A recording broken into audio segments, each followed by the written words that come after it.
What up, people? It's your boy Snow Ramon back in the house. Up to episode 2 of Ask the Gamers. Before we get started, we got questions you want to ask. You can start typing down right now. Just get in there. We will answer those questions in the next video. So, first question from Tony Snif. Shout out to Tony. It was actually not even a question. He was just being a troll. So Tony loves to troll you. I just wanted to say Tony Snif's name so I can address you and say fuck you at the same time. how you like that, Tony? Yes, and fuck Xbox. So Excuse me. It's a me and Tony thing. So hit him hard, Defy. I know both of you guys don't like Call of Duty, but what do you think of the multiplayer reveal? Did they change your mind a little bit, if any? We just did a whole video, so be sure you go check that, and everyone else too. But really quickly, yes, they did, and it didn't change my mind. Like I knew ever since they announced the change in game engine, right? I was on board. I wasn't on board. I was gonna completely skip it with some consideration. The only thing that's really now that I'm considering, I'm probably just only gonna buy it for the next gen and not this gen. Not saying anything against this gen, it's just that I want to have least crossover games on the old gen as much as possible. From Don Diggler, getting a PS4 in the UK at launch will drive with Drive Club and all the other ones, only because I'll be playing GTA V. Blah blah blah. Haven't just seen the GTA Online trailer. How destructive could this game be to other sales and next gen game sales? Loving the show and the crew is going to be awesome. I totally agree and thank you. Man, we did a whole video on that too, just talking about the excitement of the GTA thing. It's a really good question because, you know, I think that it's going to cannibalize other games coming out for this current gen. Right. If you're a shooter fan, you're still gonna buy whatever preferred shooter that comes out after. But anything else, you might just be like, fuck it. Like, there's a Payday game come out right now, which was hard to come by. You might be like, fuck that game now because you can do some Payday shit inside of GTA Online. Right. I don't think it will hurt next gen sales at all. I think it will just stop sales on games like Saints Row 4 and stuff like that. I disagree though. I think there's a good few people out there who would have, if Grand Theft Auto 5 was a next gen title, they would have bought that console early. No, it is a console seller, but it goes again to the money of the overall audience. How much money they would have lost by upscaling. Well, his question is it going to hurt the sales? Is it going to hurt the sales? I think it will. It will hurt GTA sales. No, I think it'll hurt the console sales.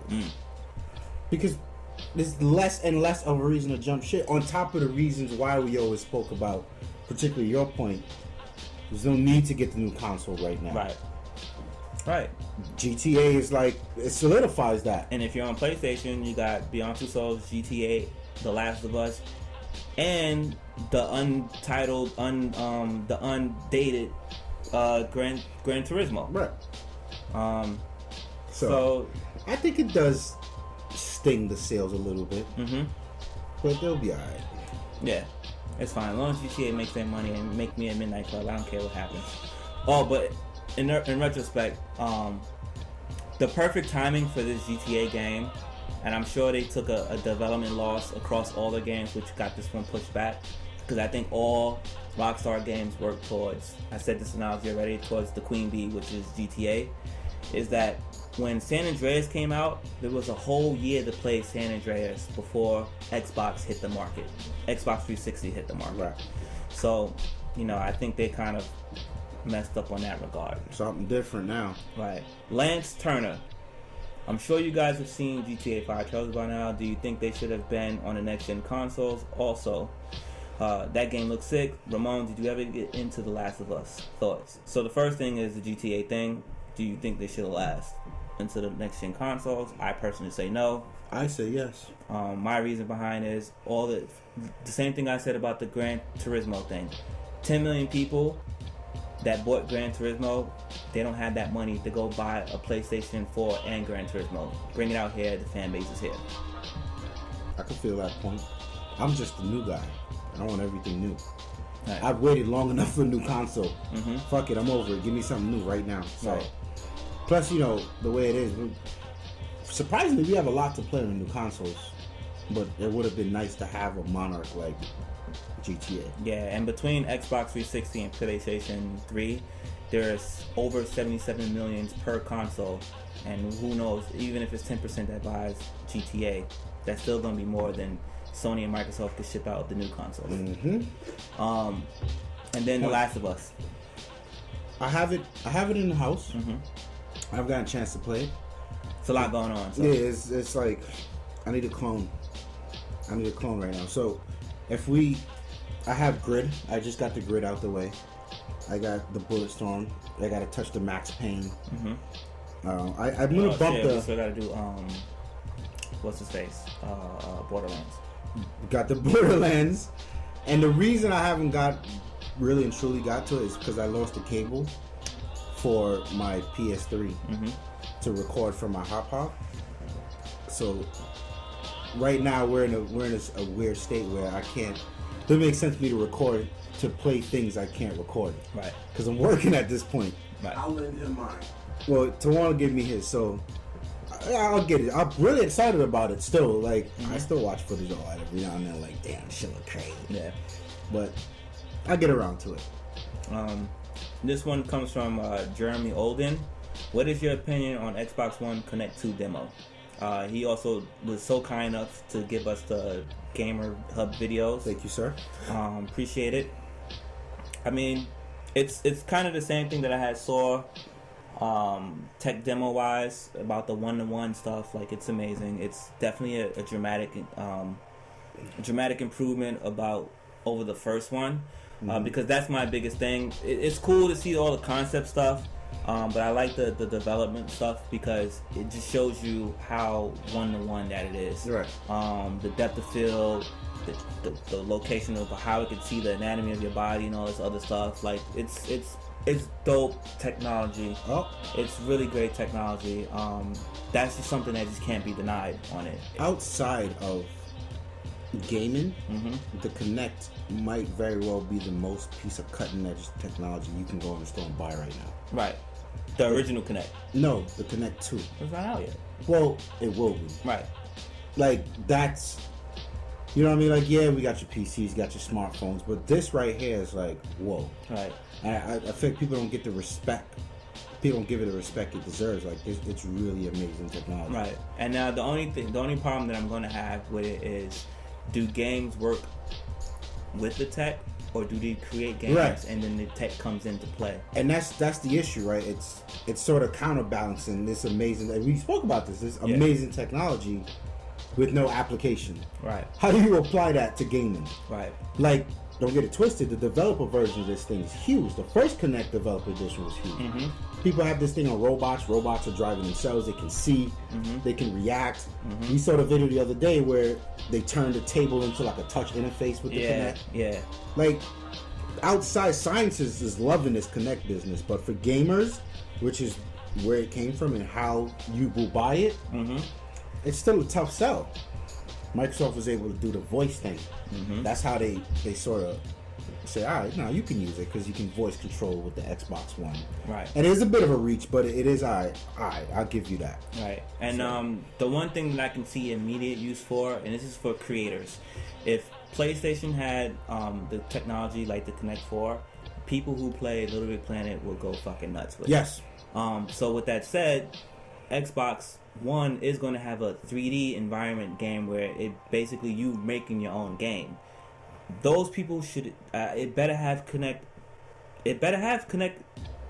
compatibility with it, because how else would you be able to turn the world around and shape terrain and all that? That's going to be amazing for them. So and Minecraft people, when they bring one out for the Xbox One, that's going to be sick too. Especially big. Next question from B Mummy 101. Is that a female? B Money? Oh, I thought you said mommy. Nah. My bad, son. My bad. How do you guys feel about exclusives? Do you think they hold much weight? Do you think eventually exclusives will be very minimal?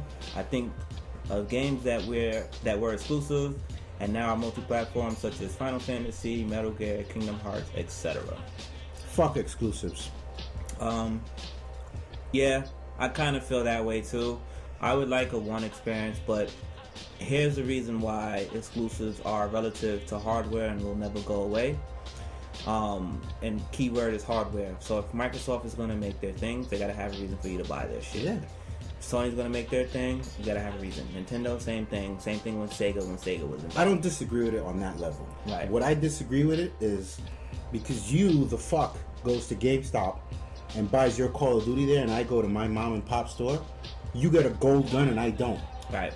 That's the shit I don't like. That's exclusive I don't like. That's it. But as far as the games, which is in the contents of his thing, you know, games like Final Fantasy wasn't exclusive at one point to Nintendo. People forget about that because Sega was there, and then PlayStation was able to harness that because Nintendo 64 wasn't able to hold up. Mm-hmm. Same thing with Metal Gear. Was another Nintendo NES exclusive. They couldn't hold up. So eventually, third-party people being exclusives, to me, they should never be exclusive because you're not under the umbrella of whatever console you are. Right. If you're not, like, it's like Crash Bandicoot. When that went over, dude, to me, that's like Nintendo. That was PlayStation's Mario at the time. That's like when Sonic finally became available to everybody. He was a whore after that. Like, yeah, it was never the same. It's never the same. Yeah. Because it defines your console, like Alter Beast, Bonk, and all those other games. Mm-hmm. Like, you know, I can kind of point, but that was part of what you get. Virtuify. That was part of what you get when you bought into Sega or when you buy your Mario. Imagine Mario on Xbox and PlayStation. Yeah, it doesn't fit. I think there's a new trend because of this. You see, like, Bungie hopping shit, leaving the brand behind. Right. You see the dudes in charge of Titanfall. Yes. They leave the brand. Right.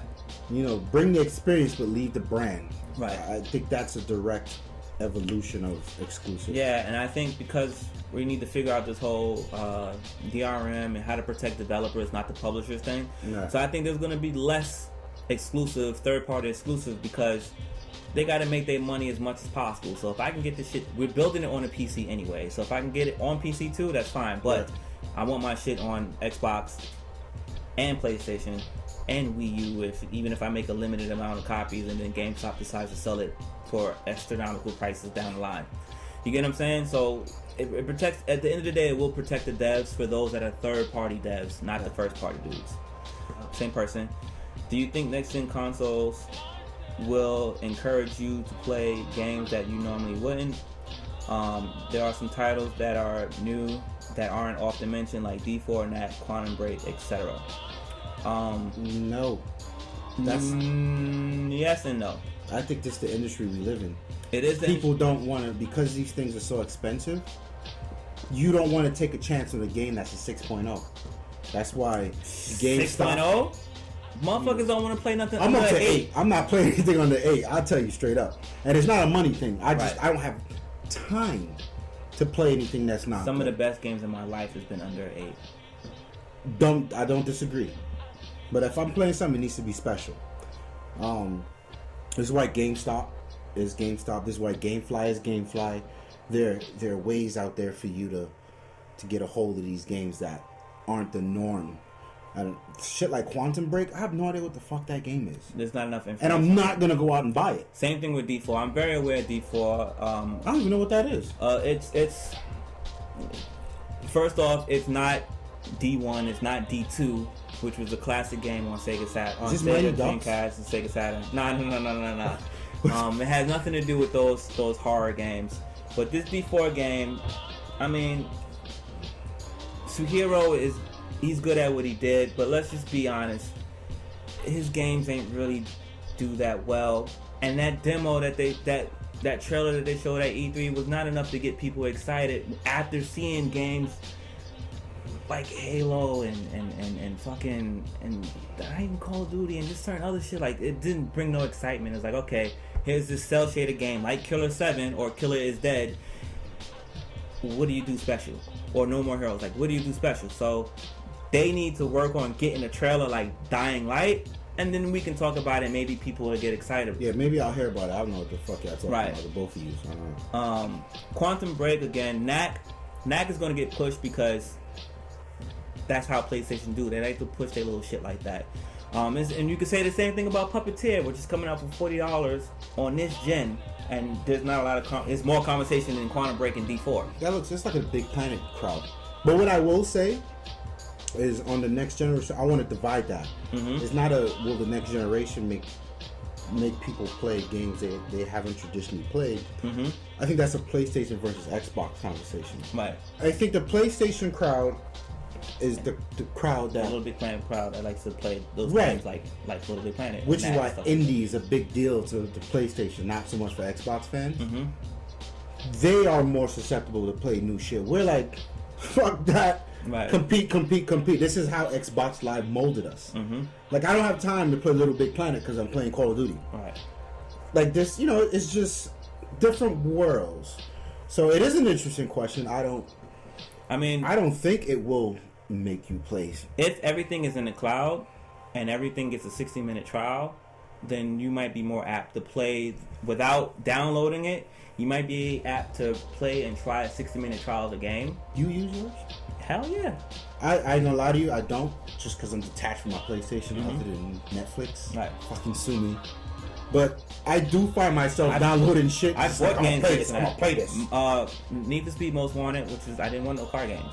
Is the game that brought me back in. So you got after the trial, the trial, and then that's dope. That's just one example. I can get into all the games that I bought based on that, but that's just one example. And I hope Xbox Live does that, because they got the cloud technology. There's no way. Right. If they don't do it, I say, all you fucking trollers, troll, because it'll be done. The games are going to be on the cloud. You got a lot of accomplished, you fucks. Crew Game R43. You guys say the PS4 has no games to play. What do you guys think about free to plays? I didn't say that. I didn't say that. The PS4 has no games to play? We said that there's 20 new games coming out this year by Sony. Ah, I see what you mean. Okay. And we related that the PS3 had no games to play when it first came out in the first year. So our conversation was, to avoid that issue that the PS3 had, Sony is taking it upon themselves, and in the first year they released 20 games from Sony. That doesn't count EA, Activision, Volition. They're making sure that, not that it doesn't fail, because it won't fail, but they're making sure that we realize they're fixing errors. Right. What they didn't do right with the last. I don't know how old you are, crew, but if you had a 64, if you had a Sega Saturn, you know that Sega on the Sega Saturn had to produce many games the first year because they screwed over a lot of developers and third-party publishers. And the Dreamcast, they got left out on their own, and they had to do the same thing. So they're making sure, and Nintendo always makes sure that they put Nintendo, they own every IP. Although they kind of messed up with Wii U, but like they make sure they put out a bunch of games. But it is amazing what Sony's doing though, because on top of the fucking carpet bombing they're doing with their shit, there's still all the other default shit out there. Right. So now getting to the other part of your question is, how do I feel about free to plays? I fucking love them. I introduced them. It could be a backlash to it, but the examples is going to have to be curated. I think right now Dust 514 is an ambitious game that is still missing some core mechanics, because at the end of the day it comes down to mechanics. But when you look at a game like Warframe, which we did an interview with this dude, and I told him at PAX East that he was going to make it to the console, and he did, and he might even be going to Xbox One. That's going to be the game. Games like that is going to be the standard for free to plays, and they will work. I have a love-hate relationship. And Blacklight Retribution is coming. I have a love-hate relationship. Like Dust. Mm-hmm. I've played free to play like the Ghost Recon. I've played them before, and we still didn't get Ghost Recon Online. Right. Even with like your cell phone, like the fucking Candy Crush shit people are playing. Right. Like, okay, the core game is there, and they do a good job at pulling you in. Like, oh, aha, motherfucker, you want a scope? Mm-hmm. Now you buy the scope. Like, that's fine. Right. Reward the developer. But my problem with free to play games is quality. Mm-hmm. Like, I played Dust 4, and shit's terrible. The mechanics of the game were terrible. There's nothing else with a game except for that. Produce something, give me something from like Call of Duty 1. Mm-hmm. It isn't the best feeling engine, but it's still playable. Mm-hmm. I don't expect it to play like Halo. Mm-hmm. These are $1 billion franchises. I don't expect that, but Jesus Christ, it can't feel like I just developed it myself. Right. I know there's talented people working on the project. Right. So this is why I stay away from free-to-play games, because I have this expectancy, like, you get what you pay for. Nothing. Right. So you can't complain. Right. I just stay clear of it. But it is dope. Like, I get it. There's people out there, you know, with situations you can't get whatever, but it's dope to be able to play shit like, for free. Like, for instance, like War Inc., right? It's a good free-to-play game that's on PC. If the games can come out working like that, on a mediocre level like that, then we can move forward, because right now the mechanics of War Z is better than Dust 5 and 4. But there's a lot of politics. War Inc., sorry. There's a lot of politics behind that, right? Because Sinclair's game, Warframe, that came from a different culture of developer, right? Like they were used to working on AAA titles, and he was like, that game was just like a fuck you to the public. Like, I'll do it myself. Right, and that's the same thing with the Blacklight Retribution. These are guys that work on actual AAA games, and that's quality. Right. So again, I don't. It's a mix. Yeah. That's no disrespect to the developers of No. Shout out to Brooklyn Romeo. If you don't know who he is, I suggest you guys investigate and watch Black is the New Orange. That's the latest thing he's been in, so shout out to him. That's my homie. Since Killer Instinct made a comeback on Xbox One, should we expect Sony to counter with an exclusive fighter as well? Because the return of Power Stone or Rival Schools would be epic. I agree with the Power Stone and Rival Schools. But that's on Capcom, though. That's on Capcom, so we probably won't get that. Sony would have to buy that, but you know how tricky that is with third-party shit. Xbox actually owns Killer Instinct. He knows that. I'm just saying that for the rest of you guys. The only thing that Sony has under their belt would be Bushido Blade, which is the game I was talking about in the last video. They own Toshinden too, don't they? I think they own Toshinden. Oh no, I feel like that's name code. That's one of name code's random games. And maybe Bloody Roar, which was a Killer Instinct. Right. Spin all cop. Right. And there might be two other ones, but I don't think they need to. I think the fighting world in the PlayStation arena is okay with the cross titles. I don't think we need an exclusive fighter. I just think we need better fighters in general and creative fighters. The fighters are right. Well, what I think happened here, we need Microsoft, people. This is what we need. We need fans to buy shit other than Capcom games. Seriously, because there's a lot of dope ass games out there, and Skullgirls is the main one that I'm talking about right now. And Persona 4 Arena, these are two dope ass games that for some reason is on the big stage, but people are still not, the general player is still not checking those games out. Gods Among Us. Yeah. I don't think. To the forefront. Yeah. What's that? The DC joint? Yeah, Gods Among Us. Yeah. It's just jettisoned themselves just about into the forefront, because right now they have knocked out Mortal Kombat. No. That's a dope game. I feel like PlayStation doesn't need it. You don't have to counter exclusive. Because we have so many. Like we've said way back when we were predicting, we had our predictions of what the console. We're still correct, 100% correct. There is a valid reason as to why you would buy both consoles. Yes. That's going on right now. Yeah. The fanboy war can go on as you will, but there's still very valid reasons why you want to own both. And Microsoft just came out of fucking left field with the Killer Instinct. So, they can't counter right now. Right. It would take them, if they wanted to, Sony's got to come in another year or so. Because they got to go find somebody. They got to get the paperwork going. They got to get the development going. Right. And it's hard to match that because Killer Instinct already has a legacy. The Skullgirl thing, it's a PlayStation. I think it's a PlayStation exclusive, but no one's playing it. Yeah. And it's because it has no legacy. People don't want to take a chance on new stuff. That's why I need people to stop buying Capcom. Son, that game is balanced as fuck. I think Killer Instinct comes from that golden gaming era. It is. It's part of it. You can't. There's very few games in that era. That are left Street Fighter for sale. Just the name. There's Street Fighter, Mortal Kombat, and if you think of anything else outside of that, it's Tekken, Virtua Fighter, and then Killer Instinct. Right. DOA. Oh, and DOA, but that's not Golden Era. Yeah. It should have been Golden Era because of the Sega Saturn. DOA didn't make the cut because it was too much like Virtua Fighter. I thought it was a spin-off. Mm-hmm. And what was that? PS2, PS1, PS2, PS2 and Xbox. And Xbox. Where it made its own It was good. It just wasn't. That wasn't our childhood, like in the arcade type shit. And Killer Instinct was in the arcade, right? Yes, it was. Yes. No, I remember that. Pennsylvania, baby. And that Blimpie, which is now American Hero. So now I got another question from Lynch Jean Baptiste. Shout out to you. He's part of our little forum. Shimu was awesome. I think that's a shot at me. Fuck Shimu. Not you, but fuck Shimu. But they never finished the story, which I do agree. I didn't like that either. He didn't like it. But quick question. Sony had made commitments about games before, like with the Vita. Promised 100 new games, but I didn't see any new ones. Do you think this may be the case again with the PS4? No. Because they went so far above and beyond. If the Vita tanks, the Vita tanks. P4 can't.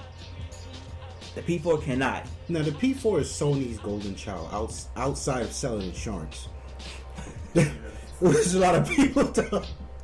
But that's like the insurance is number one, right? That's their number one bank. That's where their money comes from, and then Sony, and then PlayStation. So the Vita, whatever, they made promises, and I'm pissed as shit because I bought every Vita like a fuck. I get burned every time. But the PlayStation, stop. Like, you realize Sony, this is how much Sony is behind that PlayStation they can't fill. They pushed that shit a year back for Blu-ray. Yeah. They're not playing with it. It will not fill. It would have came out when Xbox came out. Yeah. It was just Blu-ray. Right. Blu-ray wasn't ready. Like, Sony, they don't fuck around with the PlayStation. There's no F, N, and buts about it. So I believe, me, personally, I think it was a stretch, but if they say it's gonna happen, it's gonna happen. I'll say this: if they don't get 20 out, they will get 15 out. Yeah.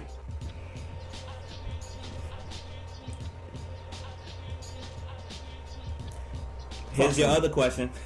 Here's your other question, Lynn. What about Rainbow Six, or did Battlefield COD kill that market? And we mentioned that a little earlier. He says no. I mentioned that in another video too. I spoke about it. I think, the market, the reason why that game is not here is because the market is so shaky. The Patriots, Rainbow Six Patriots had an opportunity to come out. They could come out now. It keeps getting pushed back. They saw what happened in Medal of Honor. They saw what happened in Homefront. Crytek has a game out there that nobody knows about. There's a couple of other military shooters out there that no one knows about. And the problem with Patriots is it gets put in that military role when it really isn't. It's a tactical shooter based on like SWAT type shit. SWAT. That's the key. SWAT. Right. And being that it's so real and it doesn't have all that respawn craziness, kill streaks, all this other shit. Gamers aren't built for that anymore. The day of hardcore gunning games has changed. Now Respawn is the new hardcore. So Patriots probably have to. The story would have worked, but it's the multiplayer side that they need to thrive because that's what keeps the game and the series alive. So I wouldn't say it's the end of something like that, but we might have to wait for the market to change again. I think it would have worked if Counter-Strike Go would have done better on the console market, because we all know it runs crazy on the PC market. But if it would have done better in the console market, and if The Last of Us survival mode does better, then maybe they could feel more confident with bringing something back out. I don't know, man. I still think the market is there for Rainbow Six. There's no kill streaks. Like, this shit is just you and your weapon. That's it. That's as pure as it gets. People are soft these days. Like, they removed bare bones from Call of Duty. But that's why... And that's what I was fucking you guys up at. Yeah. That's why I got so good at first-person shooters. Because I came up in the Rainbow era. Yeah. That's when I used to come home from school. Yeah. That's all I would play is Rainbow. Right. And we would play for like 8-10 hours a night. And it wasn't so much that I was just a beast. It was the fact that I was tired of fucking getting shot and waiting in the lobby watching other people. Fuck that. If I'm gonna wait in the lobby, I guarantee you I had 75% of the other team in the lobby with me. Right. You just develop that hunger. Players, we're living a day and age where everything's fast. Yeah, you fast, just respawn. You want instant gratification, which is why we get points for every fucking thing now. Oh, you reloaded your gun, 20 XP points. Like, come on, son. Yeah, you reloaded and killed somebody. 20. It's silly, but I think Rainbow And people don't. The last Rainbow, I forget which one it is. I'll probably fire it up and get some gameplay. I have Vegas. it. I have it if you guys want to do it. I do have that game. Please. You have the mechanics, and this you hear me rant and rave, or more so. Let us know if raving. y'all want to see that too. Then we'll post it. Raving about the last Ghost Recon. I kept playing the Recon, and the mechanics were so perfect, and I just kept remembering Rainbow, like the whole lean against the wall, peek out, boom boom, peek back. Like Rainbow is still to this day the only game I run around with my gun on semi-auto. Even on automatic weapons, all my guns were on semi-auto, if not single shot. Like it was just a precise shooter. Between There Rainbow, the whole game style of those games, like between Rainbow Six, Ghost Recon, and SOCOM, is the reason why I play so team worthy. Yes. Like I play stealthily, I play as quiet as possible. If my gun is not working that day, I'm drawing fire, and best to believe the rest of the people on my team got the good. And that was 50% of your skill set. And it wasn't just me. I can't take it. Like we used to talk. We used to communicate. right. Like we had sections of the maps where it's like, yo, I got 3 over here. So I know if he's got 3 over there, I'm pushing hard as shit from over here. Right. Cause I'm coming. If I get past this 1 or 2 dudes here, right. game over. Everybody's dead. I'm coming back up this way, taking names and not even looking. Like you don't get that anymore. And that same thing he's saying was applicable in Siege mode and Ghost Recon, and applicable in all of our modes and SOCOM except the respawn ones, which came later. But I think it's still a market. Will everybody like it? No, but it'll sell. You know why I think it'll sell? When we started a Lifestyle Defined channel, before we started Ignorant Gamers, we had a lot of Ghost Recon gameplay up there. Yeah. Some of those videos got like 30, 40,000 views. got a lot of views. Somebody's watching these Ghost Recon videos, you get what I'm saying? Yeah. It may not have sold the millions like Call of Duty, Or like it was supposed to.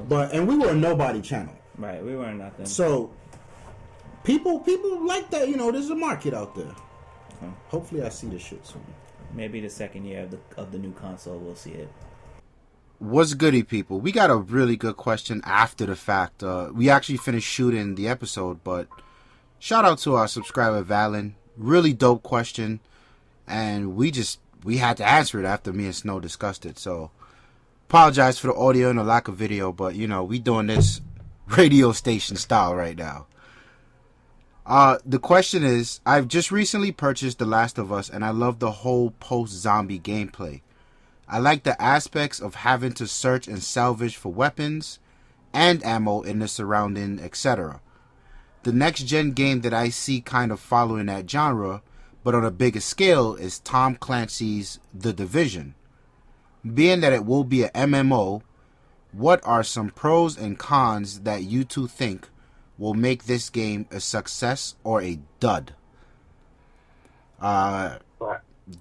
Like I said, good question. Good question, right?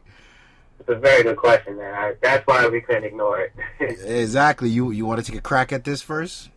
Yeah, let me jump in. Well, first off, consoles and MMOs have been a kind of a weird place to put it in. I think, does Diablo fall under MMO? No. No, right? Wait, so, I don't I don't know. Does it? Right. I don't know. I think it might, depend on who you ask. I'm gonna go ahead and say that Diablo 3 counts as an MMO. And I'm sorry that I don't know that off the top of my head. It's just because that's not the type of game that I run to. And with Diablo in mind, we have Defiant, and we have what's the other one? DC Universe Online, correct? Right. And then you've got the defaults like World of Warcraft. Right, but if we keep it on the the console. side, Yeah. Okay, I got you. right here's where it never really mixed. Like there's always been a joke among PC players when someone asks this question: do you want a console or do you want an MMO? Like there's a decision you have to make there. Right. And Defiant to me, with all its backing, had the best opportunity to be successful. And it's still a game that is that's evolving, but I don't consider that game being successful on a level to where people will be playing it for much longer, because it's fun, but it's broken. So it's only a matter of time before it happens. Now, if you don't consider Defiant as an MMO, DC Universe is a game that is popping online, but you level up pretty quickly, and still it's free on the PlayStation Network. But how many people are actually, still running with the game? And I barely see it on my playlist, and I'm at capacity. Right. I have many DC Universe people on my friends list. Now, the Division, the presentation of that game is better than what I've seen of the presentation of DC Universe, better than Defiance. And if Diablo is the MMO, then it's better for that, for a console player, because it's a third-person shooter, which Defiance attracted people to.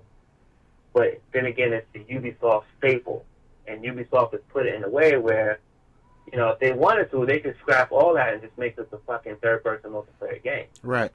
So by them incorporating a huge world and stories and all this other stuff, I think that they're going to be the one to watch to make, and the one that can make it happen to be successful. Yeah. I'm kind of with you on this because MMOs is not my thing.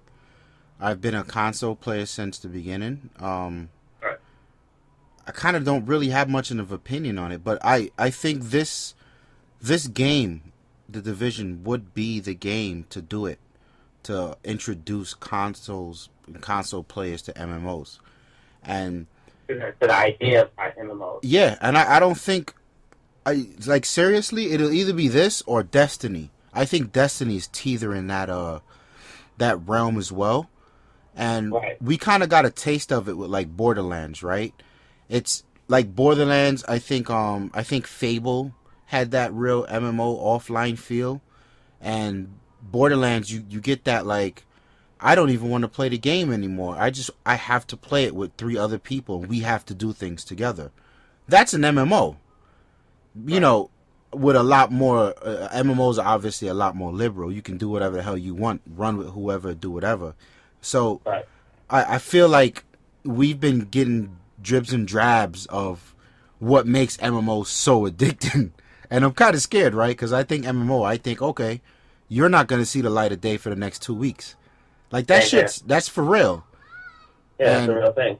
I think the only reason we haven't been able to do that in the console is probably because of, for one, bandwidth issues, and we haven't, PC gamers make sure they got the best possible connection coming through. Console players are generally consumers. And then you've got the next gen consoles are so powerful, it's like the playing field's even for now. So Right. there's no reason we can't get an MMO. Now, Right. do people want to see it? I think this thing might be wildly successful because it's going to be so fresh in a world where we're just tired of seeing whatever. Like, you think console, Call of Duty, God of War, Halo, it's like these same franchises, and it's like, You throw in a cute Mario type game. Exactly. It's not Mario himself, but exactly. And I feel like people will be like, oh shit, what is this? And it doesn't help that it doesn't look like World of Warcraft. You know what I mean? It's something that we're used to seeing that looks visually interesting, what we're used to seeing, but completely different concept. So Right. I think it'll be successful. Ubisoft looks to have a really big budget for the next generation. I don't know These first 5 games. exactly. I don't know, or I don't see anyone, or from anything we've seen at E3 or anything that we could sort of ponder on, anyone that's gonna come close to matching them with this genre. So I feel like they may, at the very least, it may be a successful niche product that Right. they can run with until it picks up steam. So, will it be a dud? I don't think so. Not at all. And the pros, one of the pros of the game would be is one, the Ubisoft brand and the initiative that they're taking in next gen. 2, the fact that it's a third-person shooter and that Defiance has already kind of opened the doorway for that, but they Yep. just fucked up on their own personal thing. Right. 3, I think it's the Snow engine that they spoke on about it. It's actually a pretty good engine. I've been this is a little geeky stuff that I don't like that people I know talk about. The little Snow engine is actually pretty dope, and I'm not being biased because my name is Snow.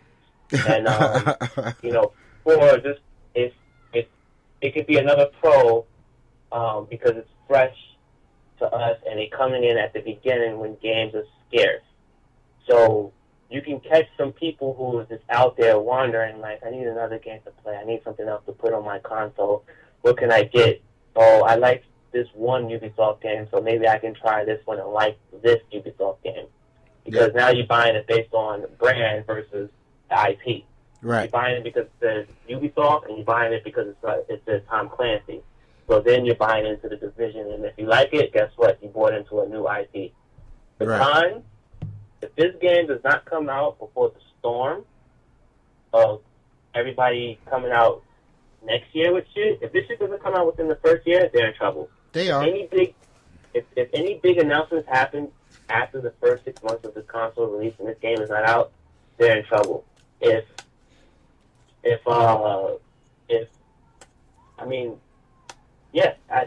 all I can say right there. Obviously, if they get a bad rating, they're in trouble too. So have to be able to educate, have a very compelling educational thing to tell people, console players, about how MMO is going to work in the Division, because the MMO to console players is kind of it's almost like DRM. Yeah. You hear that word, you put your radar up. Yeah. Like, oh, I'm not with that. What the fuck is that? But what's dope also? It could work the other way around. It could draw in some MMO fans from the PC to the console world. Right. That may be interesting as well. So. I mean, that's if they don't petition Tom Clancy to get it. Right. Because that's an actual thing. Right. I think the PC players are petitioning Tom Clancy for the Division. They said that not Tom Clancy, Ubisoft. And I think Ubisoft went on record to say, like, if we get enough to see the genuine interest, we'll put it out for the PC. But for right now, this is coming out for next gen. Right. So, yeah, I mean, to me, it's a success if it hits all those pros. I'm not having any faith in them that it'll be a dud as far as gameplay mechanics and stuff like that. I think just by my pedigree with, Ubisoft over the last few years, there's a lot of thought that goes into every little fucking thing, every little menu that they do. Yeah. So graphically and mechanically, it won't be a dud. I think it'll be a dud if it just doesn't get the proper push and explanation. That's it. And if it slips into one of those limbo time frames, then they're in trouble. Yeah, I feel like if they made it a PS3 exclusive, it'll be wild successful. Anything but Xbox right now works. Right. So. Right. I also believe that they can't come out around Destiny. I believe Destiny was pushed to 2014. Oh, really? What the hell, man? Yeah, to June 2014, which makes our picks from the last video kind of irrelevant. And if this can come out before that Destiny game, Destiny will fucking benefit from it too if the MMO shit works on Division. But this has to come out first because it's the only thing that's backing it is Ubisoft. The developers that make the game don't have a strong enough pedigree. The reason why everybody's invested in Destiny is not because of Activision, but because of Bungie, and Bungie made Halo. So, exactly. Nah, we'll see. Yeah, so Valvin 444, excellent question. We did this little passion just for you, so hopefully you like what we hear, and we got you in for life. Knock out with us. All right. Cool. That's it for the questions. Be sure to leave questions below this video, and we try to answer as many as possible. Thank you for these questions. Check us out, man. Subscribe. Tell a friend about us. Am I holding it the right way? We're giving this away. Limited edition, 30th anniversary G-Shock. Check Lifestyles Defined. It's the shock. Free shit. And we got a few of these autograph hats for you too. Staley? Free shit. Staley. Staley. The rapper Staley. DJ Clark Kent. Autographed by the two of these dudes. Check out the giveaway, goddammit. We out of here, man. Leave your questions. Peace. Peace.